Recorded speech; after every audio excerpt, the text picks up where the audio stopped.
आदाब नाजरीन, INN की खबरों में आपका इस्तकबाल है। मैं हूं शौकत अली सूफ़ी।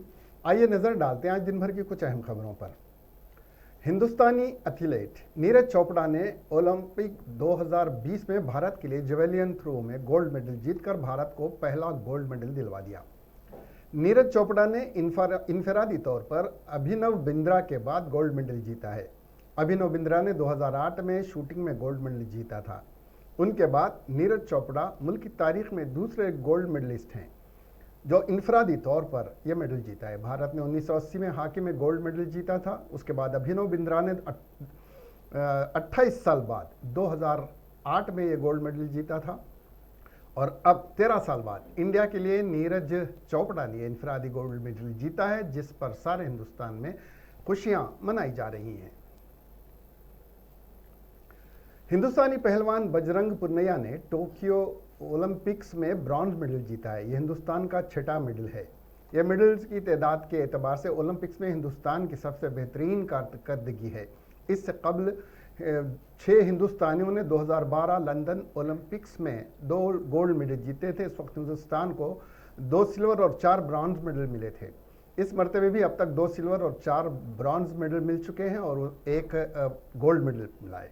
बजरंग ने ब्रॉन्ज मेडल मुकाबले में कजाकिस्तान के दौलत नियाज को 8 के मुकाबले में 0 से शिकस्त दी है। बजरंग पुनिया ने शानदार आगाज़ किया और 0-1 की बरतरी हासिल की। इसके बाद वो 0-2 से आगे हो गए। पहले हाफ के 3 मिनट में बजरंग ने दौलत नियाज पर 0-2 की बरतरी हासिल बरकरार रखी। दूसरे 3 मिनट के हाफ में बजरंग ने दोबारा अच्छी शुरुआत की और 4-0 की बरतरी हासिल कर ली। इसके बाद उन्होंने स्कोर 0-6 और 0-8 कर दिया। बजरंग पुनिया से पहले खातून वेट लिफ्टर मीराबाई चानू और पहलवान रवि दाहिया ने सिल्वर मेडल जीता। इसके अलावा खातून बैडमिंटन खिलाड़ी PV सिंधु, खातून बॉक्सर लवलीना बोरगोहिन और हिंदुस्तानी मर्द हॉकी टीम ने ब्रॉन्ज मेडल पर कब्जा किया है। वज़ीर आला के चंद्रशेखर राव ने यौम बुनकर्स के मौके पर बुनकर्स को मुबारकबाद पेश करते हुए बताया कि तेलंगाना में बुनकर्स के तैयार करदा हैंडलूम मलबूसात मुल्क भर में मशहूर मारूफ हैं। वज़ीर आला ने बताया कि रियासती वज़ीर KT रामाराव की क़ियादत में बुनकर्स की फलाह और बहबूद और उनकी तरक्की के लिए कई इक़दाम किए जा रहे हैं। उन्होंने कहा कि बुनकरों को बदकम्मा साड़ियाँ जैसे प्रोग्राम के तहत हैंडलूम का काम मुहैया कर रही है। वज़ीर आला ने कहा कि नुमाइशों और फैशन शोज़ का अहतमाम करते हुए हैंडलूम्स के फ़रोग़ के लिए इक़दाम को यकीनी बनाया गया है। उन्होंने ये भी कहा कि रैयतु बीमा की तरह बुनकरों के लिए इंश्योरेंस की सहूलत जल्द नाफिज की जाएगी। तेलंगाना के चीफ मिनिस्टर के चंद्रशेखर राव ने एक बार फिर याद दिलाया कि रियासत तेलंगाना वो वाहिद रियासत है जो बुनकरों को पेंशन देती है। वज़ीर सनत व IT KT रामाराव ने यौम हैंडलूम्स व बुनकर्स के मौके पर पीपल्स प्लाजा में मुनक्कदा तकरीब को मुखातिब करते हुए बताया कि तेलंगाना की तश्कील के बाद वज़ीर आला के चंद्रशेखर राव 7 अगस्त 2015 से यौम हैंडलूम्स और नुमाइश का इनेकाद अमल में ला रहे हैं। इस नुमाइश में रियासत भर के बुनकर्स के तैयार करदा मुख्तलिफ रंगों अक़साम के मलबूसात को फ़रोख्त किया जाता है और उन्हें फ़रोग़ भी दिया जाता है। और आज ही के रोज़ हुकूमत की जानिब से बेहतर बुनकर को कुंडा लक्ष्मण बापूजी अवार्ड अता किया जाता है। उन्होंने बताया कि वज़ीर आला के चंद्रशेखर राव ने बुनकर्स और दस्तकारों की फलाह व बहबूद के लिए कई इक़दाम करते हुए 50% सब्सिडी पर कर्ज़े दिए जा रहे हैं और सब्सिडी की रकम बैंक के खातों में रास्त तौर पर जमा करने के इक़दाम किए जा रहे हैं।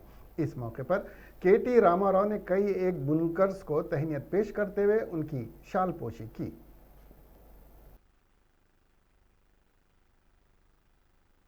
ప్రోత్సహించడం మరియు నేతన్నకు గౌరవప్రదమైన వేతనాన్ని పొందేలాగా చూడడం ఈ దినోత్సవం యొక్క ముఖ్య ఉద్దేశం। తెలంగాణ ప్రభుత్వం కూడా గౌరవ ముఖ్యమంత్రి కేసీఆర్ గారి నాయకత్వంలో ప్రతి సంవత్సరం చేనేత దినోత్సవాన్ని ఘనంగా జరుపుకుంటున్నది। తెలంగాణలోని చేనేత పరిశ్రమ మరియు ప్రత్యేకమైన నైపుణ్యము కళ కలిగిన నేతన్నల కళాఖండాలతో దేశంలోనే ఒక ప్రత్యేకమైన స్థానాన్ని ఈరోజు తెలంగాణ ఆక్రమించింది। తెలంగాణ నేతన్నలు భారతీయ సాంస్కృతిక వారసత్వానికి మరియు భారతీయ కళలకే ఒక వైభవాన్ని తీసుకొని వచ్చినారు. పోచంపల్లి ఇక్కత్ కావచ్చు, గద్వాల కాటన్ మరియు సిల్క్ చీరలు మరియు సికో జరీ చీరలు, నారాయణపేట కాటన్ డిజైన్ నమూనాలు, పట్టు చీరలు, వరంగల్ ధరీలు, కరీంనగర్ బెడ్షీట్లు మరియు ఫర్నిషింగ్లు తెలంగాణ చేనేత కార్మికుల అత్యుత్తమమైన నైపుణ్యాన్ని తెలియజేస్తాయి. రాష్ట్రంలో చేనేత పరిశ్రమ మరియు ఈ వృత్తి మీద ఆధారపడ్డ చేనేత కార్మికులకు మనుగడ, ఉపాధిని మరియు ఆర్థిక అభివృద్ధిని కలగజేస్తున్నది. జాతీయ చేనేత దినోత్సవం సందర్భంగా తెలంగాణ రాష్ట్రంలోని అద్భుతమైన చేనేత కళాకారులను సత్కరించడానికి తెలంగాణ ప్రభుత్వం ఒక విశిష్టమైన కార్యక్రమాన్ని ప్రతి సంవత్సరం జరుపుతున్నది. ఈ సందర్భాన్ని పురస్కరించుకొని ఈ రోజు నుండి ఒక వారం రోజుల పాటు జాతీయ స్థాయి చేనేత ఎగ్జిబిషన్ హైదరాబాద్ పట్టణ ప్రజల కోసం నిర్వహించడం జరుగుతూ ఉన్నది. ఈ ఎగ్జిబిషన్ లో కేవలం తెలంగాణ రాష్ట్రం నుంచి మాత్రమే కాకుండా वजीर अफजाइश मवेशियान तलसानी श्रीनिवास यादव ने माहीगीरों पर हमला करने वाले अफराद के खिलाफ सख्त कार्रवाई का इंतबाह दिया। माही हफ्ते के रोज़ वजीर तलसानी ने माहीगीर तंजीमों के नुमाइंदों के साथ एक इजलास मुनक्किद करते हुए कई मसाइल पर तफसीली तबादले ख्याल किया। इस मौके पर राज्यसभा के मेंबर बंडा प्रकाश, MLA मुठा गोपाल, फिशरीज कमिश्नर लच्छीराम भूकिया, माहीगीर के दीगर अहदेदार और मुख्तलिफ माहीगीरी एसोसिएशन के नुमाइंदे मौजूद थे। इस मौके पर माहीगीरी तंजीमों के नुमाइंदों ने कहा कि रियासत के कई हिस्सों में माहीगीरों पर हमले हो रहे हैं और वजीर से शिकायत की कि साहिल को गैर कानूनी तौर पर नुकसान पहुंचाया जा रहा है, जिसकी वजह से माहीगीरी को नुकसान पहुंचा है। इस बात पर वजीर ने कहा कि हुकूमत ऐसे वाक़यात के मुर्तकिब अफराद को नज़रअंदाज नहीं करेगी और यकीन दिलाया कि वो इस मामले को वज़ीर आला की तवज्जो में लाएंगे। इस सिलसिले में सख्त क़वानीन के नफाज पर अमलावरी के इक़दाम करेंगे। चीफ सेक्रेटरी सोमेश कुमार ने BR के भवन में रियासत के सरकारी अस्पतालों में मेडिकल इंफ्रास्ट्रक्चर को मजबूत बनाने से मुताल्लिक़ पेशरफ्त का जायजा लिया। इस मौके पर खिताब करते हुए चीफ सेक्रेटरी सोमेश कुमार ने कहा कि शोबे तिबी के अहदेदारों को हिदायत की गई है कि वो सरकारी अस्पतालों में मखलूआ जायदादों को पुर करने के अमल को तेज़ करें। इस मौके पर सोमेश कुमार ने तमाम अस्पतालों में ऑक्सीजन प्रोडक्शन प्लांट्स का क़याम और इजाफी मंजिलों की तामीराती काम की पेशरफ्त का जायज़ा भी लिया। उन्होंने हुक्काम को हिदायत दी कि वो रियासत के तमाम टीचिंग और डिस्ट्रिक्ट अस्पतालों में पेडियाट्रिक ऑक्सीजन और ICU बिस्तरों में इजाफा करें। चीफ सेक्रेटरी ने हुक्काम को हिदायत की कि वो GHMC के तहत आने वाले इलाकों पर तवज्जो दें और वैक्सीनेशन के लिए बाकी तमाम लोगों की शनाख्त के लिए खुसूसी मैप अप ड्राइव करें। इजलास में सेहत और ख़ानदानी बहबूद के secretary SAM Rizvi, director public health Srinivas Rao, medical education director doctor Ramesh Reddy और दीगर हुक्काम ने शिरकत की। वजीर पंचायत राज एराबली दयाकर राव ने कौमी हैंडलूम्स डे के मौके पर बुनकरों को मुबारकबाद पेश की।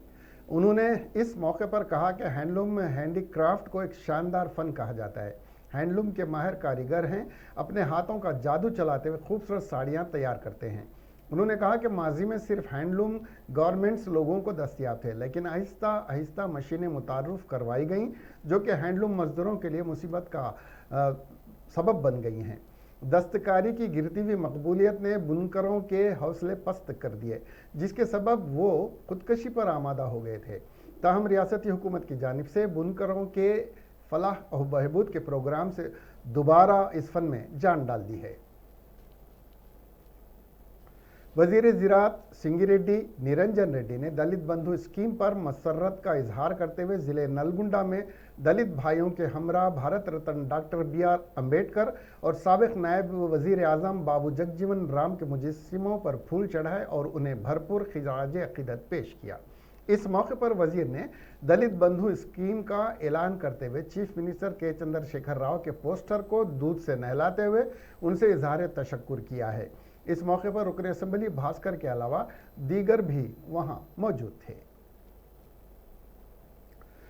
रियासती वक्फ बोर्ड ने आज यादागिरी भुवनगिर जिले के अलमासपेट में वाक़ 423 एकड़ वक्फ अराजी को नाजायज़ काबिज़ीन से महफूज रखने के लिए किए जा रहे इक़दामात में किसी हद तक कामयाबी हासिल की। सदर नशीन वक्फ बोर्ड की हिदायत पर वक्फ टास्क फोर्स टीम ने जो Khwaja Moinuddin vigilance officer, Asadullah MRO और शुजात अली सर्वेयर पर मुश्तमिल थी ने अराजी पर तामीर किए जाने वाले ग्राम पंचायत ऑफिस की तामीरी सरगर्मियों को रोक दिया।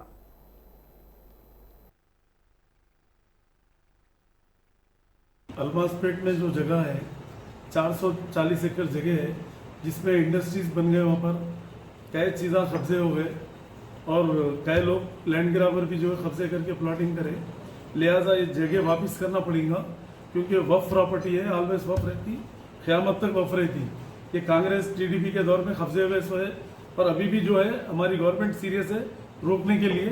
केसीआर साहब की गवर्नमेंट में ये काम बिल्कुल वफ प्रॉपर्टी को प्रोटेक्शन होएगा और हम ऑलरेडी पुलिस की नॉलेज में भी ले लिए, कलेक्टर को भी कंप्लेंट करें, एमआरओ को भी बोल के वहाँ पर ऑफिस का काम चल रहा था रुका दिए। और अल्लाह चाहे तो हमारी एक विजिट मेंबरों के साथ, कुछ मेंबर्स हम लोग मिलके, सीईओ वगैरह हम लोग मिलके जो है ना मुहर्रम के बाद में हम लोग एक विजिट करेंगे और पूरों को नोटिस देंगे वहाँ पर जो जो इंक्रोचमेंट है। इंशाल्लाह ताला मुहर्रम के बाद में हम लोग हर एरिया में जो है ना हफ्ते में एक विजिट रखने का काम करेंगे अल्लाह चाहे तो। गवर्नमेंट के इंस्ट्रक्शन पे गवर्नमेंट की सपोर्ट लेके हम लोग, पुलिस की सपोर्ट लेके हमारी वफ प्रॉपर्टी जहाँ जहाँ डैमेज हो रही उसको बराबर बचाएंगे हम। अलमासपेट टीपीसीसी के सदर रेवंत रेड्डी ने जीएचएमसी हुक्काम के सुस्त रवैये पर सख्त बरहमी का इजहार किया है। रेवंत रेड्डी ने जीएचएमसी एलबी नगर के जोनल कमिश्नर उपेंद्रा रेड्डी से फ़ोन पर बात की। उन्होंने अफसोस का इजहार करते हुए कहा कि जीएचएमसी वर्करों की मौत पर GHMC commissioner CS Somesh Kumar और जीएचएमसी कमिश्नर की जानिब से कोई जायज़ा नहीं लिया गया है। इस मामले के असल मुल्जिमान के खिलाफ कार्रवाई करने और महलूक जीएचएमसी मुलाजमीन के लवाहकीन को डबल बेडरूम और मुआवजा देने का रेवंत रेड्डी ने मुतालबा किया। बसूरत दीगर रेवंत रेड्डी ने ऐलान किया कि वह नेशनल एससी कमीशन में शिकायत दर्ज करवाएंगे।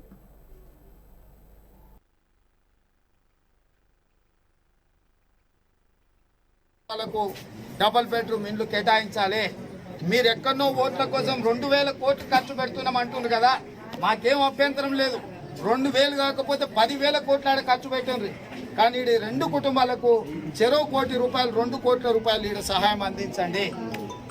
నేను ఇంకో మాట కూడా చెప్తున్నా, అరవింద్ కుమార్ నీ సంగతి చెప్తా, నువ్వు ప్రిన్సిపల్ సెక్రటరీగా దళితులు చచ్చిపోతే నువ్వు కనీసము చూడడానికి రాలే।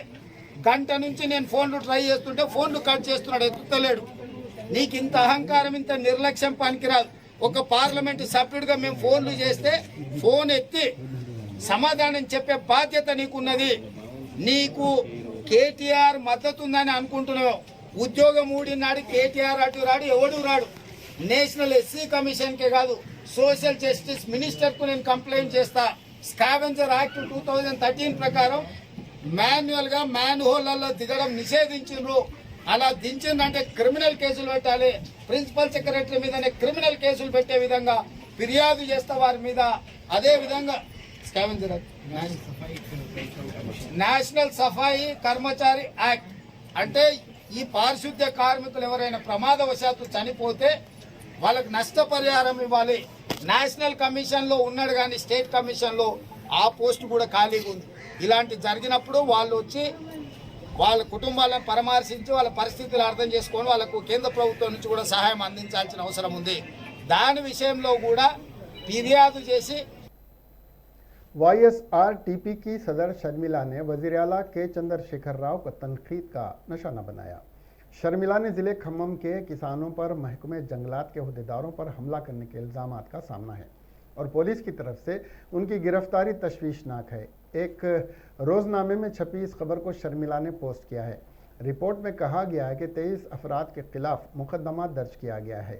इनमें से 21 को पुलिस ने गिरफ्तार कर लिया है। 18 मुल्जिमान में ख़वातीन भी शामिल हैं। इनमें से 3 ऐसी ख़वातीन थी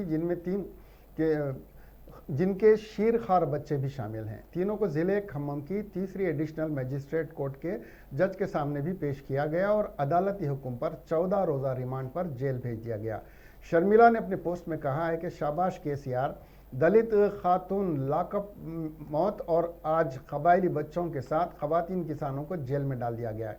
आपका राज एक बड़ा मोजिज़ा है।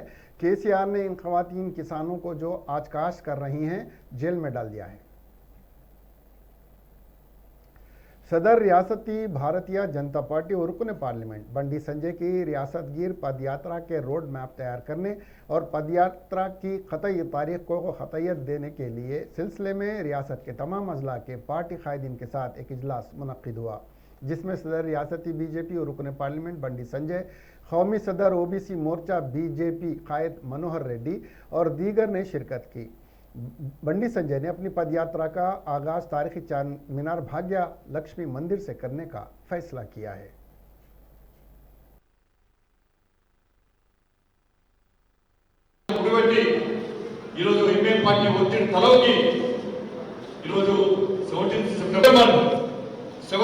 సెప్టెంబర్ తెలంగాణ విమోచన దినోత్సవాన్ని ముఖ్యమంత్రి టిఆర్ఎస్ పార్టీని ప్రశ్నించడానికి ఈ రోజు యాత్ర నిర్వహిస్తున్న విషయాన్ని ఒకసారి తప్పకుండా ఈ ప్రభుత్వం ఎదుర్కొంటాం.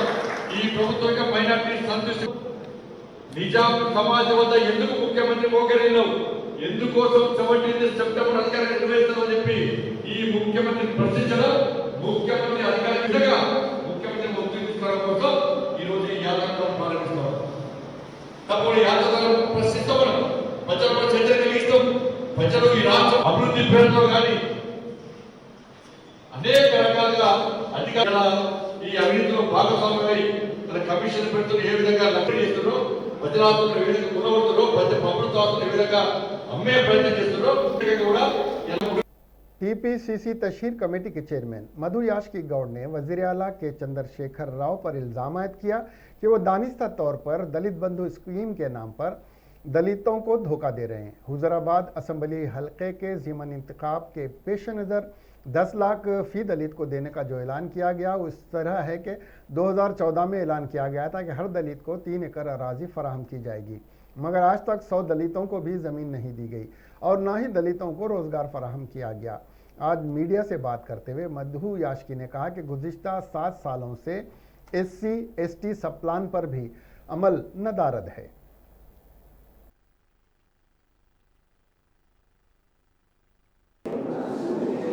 कोई सहायता नहीं मिला है अभी तक। ये कॉरपोरेशन से जो पैसे आना था वो अभी तक दिया ही नहीं। और अगर हिसाब करें तो अगर नौकरी मिलता तो हर साल एक युवा 6 लाख तक हासिल उनका हो सकता था, आमदनी हो सकती थी नौकरी से। और 6 लाख से अगर हिसाब करें तो भी एक 36 लाख तक वो उनका एक इनकम हो सकता था। या 3 एकड़ ज़मीन दिए तो भी हर गांव में कोई ज़मीन आज 10 लाख से कम नहीं है, वो 30 लाख तक तो ही हो सकता था। ये पूरा तो किया ही नहीं ना। ये KG to PG जो फ्री एजुकेशन देना था वो भी नहीं किया, मगर फिर एक बार एक झूठा वादा करते हुए दलितों के लिए एक 10 लाख रुपया देने की झूठा वादा कर रहा है। हम आपके तौर से पूछ रहे हैं चंद्रशेखर राव जी को, आप जितना वादा किया था, अगर 3 एकड़ ज़मीन दिए तो 30 लाख रुपए होते थे, अगर नौकरी मिलता तो एक 36 लाख तक होता था। SC/ST सब प्लान से अगर खर्च करेंगे उससे कई हज़ारों करोड़ तक इनको मिल सकता था। तो ये पूरा नहीं किया, 1 करोड़ दिए से भी कम हो सकता है। आप पहले तो वादा किया था माइनॉरिटी को 12%, गिरिजनों के लिए 12% रिजर्वेशन का वादा किया था, वो तो कुछ किया ही नहीं। तो फिर एक बार एक धोखाबाजी बात करते हुए, फिर एक बार धोखा देने की वादा करते हुए ये दलित बंधु एक नाम पर स्कीम लेके आ रहा है। अगर तेलुगु में कहे तो ये दलित बंधु नहीं है, दलितों का राबंधु है। ये 7 साल से धोखा किया, लूटा और हुकूमत से ला रहा है। तेलंगाना में कई सालों से ज़मीन के लिए संघर्ष चला, ज़मीन हासिल करने के लिए ही कहीं कुमरम भीम से लेके निज़ाम नवाब के खिलाफ भी एक संघर्ष चला था। कांग्रेस के समय पर 9 लाख एकड़ तक दलित गिरिजनों को दिए थे। तेलंगाना आने के बाद खाली 13,000 एकड़ तक इसने बांटा है। अगर यही जमीन CPI state secretary Chada Venkat Reddy ने वजीर आला के चंद्रशेखर राव और हुकूमत से मुतालबा किया कि वो आसिफाबाद की अराजियात जिसके पट्टे गिरिजनों के नाम हैं और ये अराजियात महकमे जंगलात हासिल कर रही हैं, उसे फौरी गिरिजनों को उनकी अराजियात वापस करने के इक़दाम करें। उन्होंने हुकूमत और वजीर आला के चंद्रशेखर राव को इंतबाह देते हुए बताया कि अगर हुकूमत अपने फैसले से दस्तबरदारी इख्तियार ना करे तो सीपीआई बहुत जल्द चलो हैदराबाद एहतजाज मुनज़्ज़म करेगी।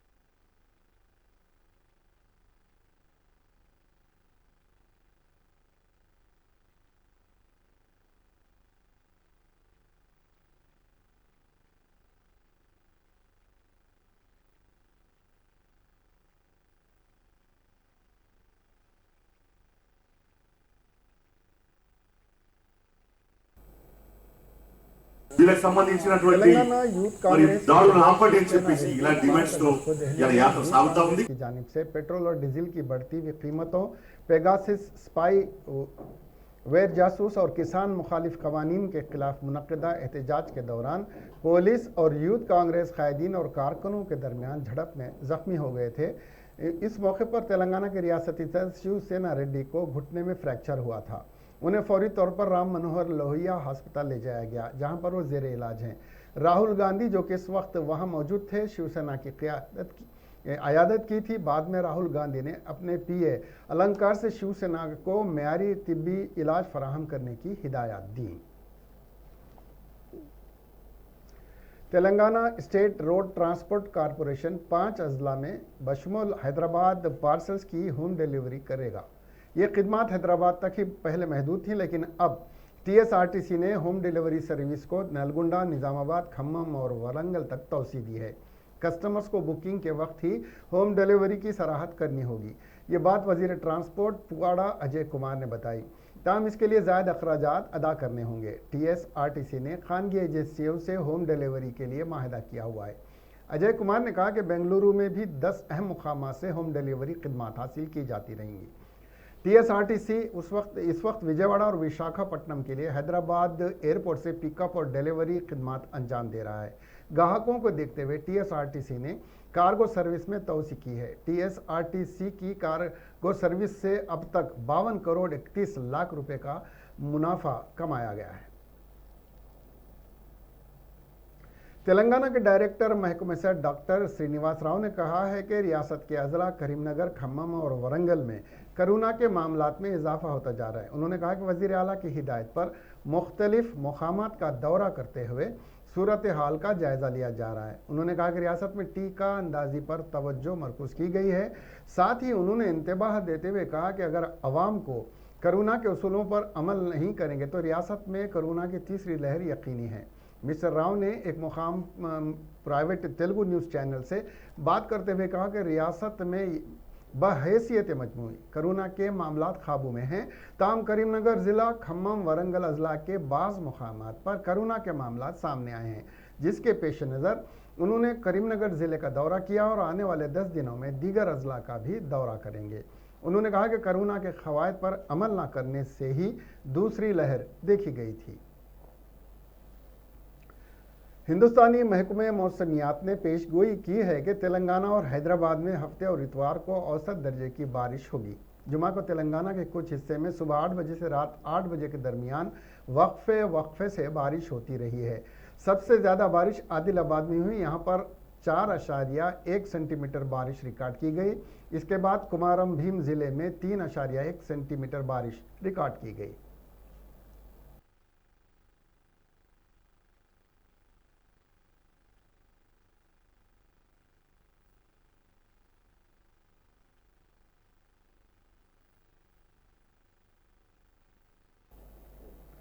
वज़ीर आला के चंद्रशेखर राव मुख्तलिफ शोबे हयात में तकर्रुरात करने की बात कर रहे हैं। लेकिन रियासत की यूनिवर्सिटी बिलखुसूस उस्मानिया यूनिवर्सिटी में मुस्तकिल प्रोफेसर्स के बजाय ज़राए के मुताबिक कॉन्ट्रैक्ट असिस्टेंट प्रोफेसर्स की खिदमत हासिल की जा रही हैं। इसी तरह के हालात दीगर यूनिवर्सिटीज़ और डिग्री और जूनियर कॉलेजेस में कॉन्ट्रैक्ट लेक्चरर से काम चलाया जा रहा है। इस सिलसिले में उस्मानिया यूनिवर्सिटी के कॉन्ट्रैक्ट असिस्टेंट प्रोफेसर्स ने हुकूमत से मुतालबा किया कि उन्हें 7वें PRC में शामिल करें और जिन कॉन्ट्रैक्ट प्रोफेसर्स और लेक्चरर्स की मौत वाक़ई हुई उनके अफराद ख़ानदान को एक्स ग्रेशिया देने का ऐलान करें। अपनी महबूबा की मौत के 4 दिन बाद 20 साला लड़के ने भी हुजूर नगर में सेल्फी लेते हुए खुदकशी कर ली। ये वाक़या हुजूर नगर के बोरूगड्डा ज़िले सूर्यापेट में पेश आया। यूं तो ये वाक़या जुमा को हुआ, लेकिन वीडियो के वायरल होने के बाद हफ्ते को मंजर आम पर आया। तफसीलात के मुताबिक यह नौजवान, जिसकी शनाख्त पवन की हैसियत से की गई, एक खातून के साथ जो उसी गाँव के रहने वाली थी, रिलेशनशिप में था।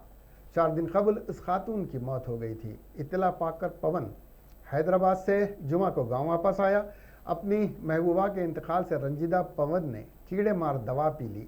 ताहम उसने कीड़े मार दवा पीते हुए सेल्फी वीडियो भी बनाया। पुलिस ने मामला दर्ज करके तहकीकात का आगाज़ किया और लाश को पोस्टमार्टम के लिए दवाखाना मुंतकिल कर दिया।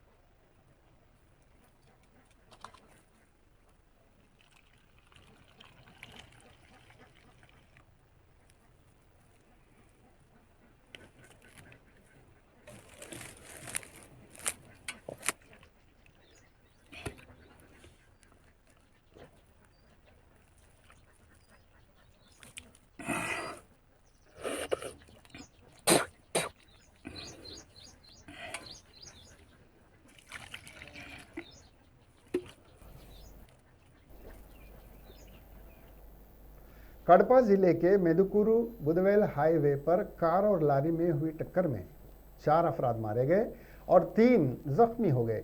जख्मियों को कड़पा अस्पताल में इलाज के लिए मुंतकिल कराया गया।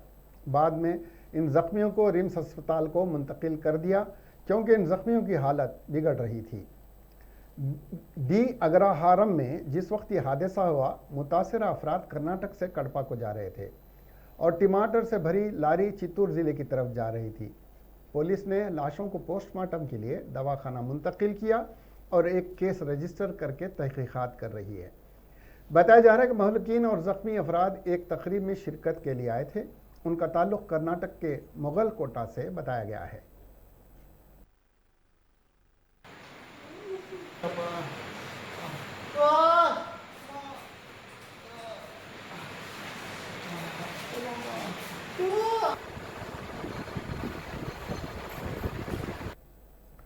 मुंबई पुलिस को मशहूर फिल्मी अदाकार अमिताभ बच्चन और 3 रेलवे स्टेशनों में बम के कॉल्स मौसूल होने पर पुलिस फौरी तौर पर चौकसी इख्तियार करते हुए उन मुकामात के अलावा दीगर मुकामात पर भी तलाशी ली, जिस पर ये कॉल्स फर्जी साबित हुए। इत्तला के मुताबिक मुंबई पुलिस को ये कॉल्स जुमा की रात तकरीबन 9 बजे के करीब मौसूल हुए। कॉल्स में अमिताभ बच्चन के घर के अलावा दादर, बाईकल्ला और Chhatrapati Shivaji terminal railway station पर बम की इत्तला दी गई। तलाशी लेने पर यह इत्तला झूठी साबित हुई। कॉम्बिंग ऑपरेशन में शामिल दीगर अफराद, इंसदाद दहशत गर्दी squad, quick response team, railway protection force, government railway police, कई मुकामी थानों के अहलकार चौकसी इख्तियार करते हुए बम की तलाशी के मौके पर मौजूद थे। यौम आज़ादी की तकरीबात के साथ आम तौर पर तमाम हिस्सास मुकामात पर सिक्योरिटी में मज़ीद इजाफा कर दिया गया है। इसके अलावा मुंबई पुलिस ने केस दर्ज करते हुए बम की झूठी इत्तला देने वाले की तलाश शुरू कर दी। इस कार्रवाई के तहत मुंबई पुलिस ने ट्रक ड्राइवर के साथ एक शख्स को हिरासत में ले लिया और मसरूफ़ तहकीकात है। हालिया शदीद बारिश की वजह से तेलंगाना के कई अजला में मछली वसी पैमाने पर दस्तयाब हो रही हैं। हाल ही में जिले जगत्याल के मंडल मीट पल्ली उत्मा आत्मा कौर गांव में एक नायाब मछली जाल में फंस गई। माहीगीर जी राजा नरसों ने बताया कि मछली पकड़ने के दौरान उसकी जाल में एक अजीब मछली फंसी है। इस बात पर आम होते ही आम लोग वहां जमा हो गए मछली को देखने के लिए, और नायाब मछली की इत्तला हुक्काम माहीगीरों को भी दी गई, जिस पर माहीगीरी के हुक्काम ने कहा कि एक शैतान मछली है, ज़्यादातर सिर्फ समंदर में पाई जाती है। उन्होंने कहा कि तेलंगाना और किसी मुकाम पर दरिया में मछली बहुत कम मिलती है। इस किस्म की शैतानी मछलियों के जिस्म पर सियाह धब्बे और कांटे होते हैं। इस समुद्री मछली का मुंह नीचे की तरफ होता है और उसके जिस्म पर गोश्त नहीं है और उसकी जिल्द कांटों से ढकी हुई होती है।